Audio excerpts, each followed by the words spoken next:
Aktivitas transaksi dan jumlah wisatawan yang berkunjung ke Pasar Seni Sukawati Gianyar semakin sepi. Kondisi ini dikeluhkan pedagang pasar setempat karena telah dirasakan para pedagang sejak 3 tahun lalu. Niwayan Yoni yang sudah berjualan souvenir dan pakaian sejak tahun 1992 di Pasar Seni Sukawati, pasar seni pertama di Bali ini, mengeluh penghasilannya terus menurun akhir-akhir ini. Kondisi ini tidak hanya terjadi pada hari-hari biasa, namun juga pada saat hari libur. Sejak 2 hingga 3 tahun lalu, ia merasakan penurunan omset dikarenakan semakin menurunnya jumlah wisatawan yang berkunjung. Hal ini menurutnya diakibatkan oleh beberapa faktor, seperti halnya karena melesunya ekonomi global, hingga menjamurnya toko modern yang menjual oleh-oleh khas Bali. Nggak seperti tahun-tahun yang lalu, agak sepi karena udah banyak yang ini buka oleh-oleh tuh.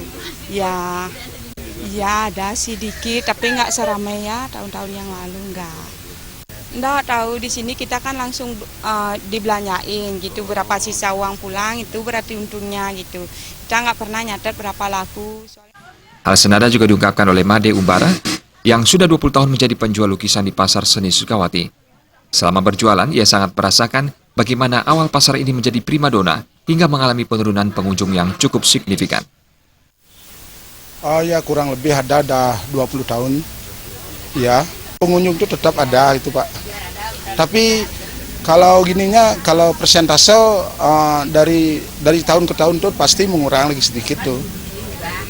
Ya ada penurunan yang signifikan. Mereka berharap pemerintah bisa mengeluarkan kebijakan yang berpihak pada pedagang pasar tradisional, begitupun para pengusaha travel dan pemandu wisata, agar bisa mengajak wisatawannya ke pasar tradisional yang juga sekaligus sebagai momen mengenalkan kekhasan pasar tradisional Bali kepada wisatawan. Gargita dan Murawira, Bali TV.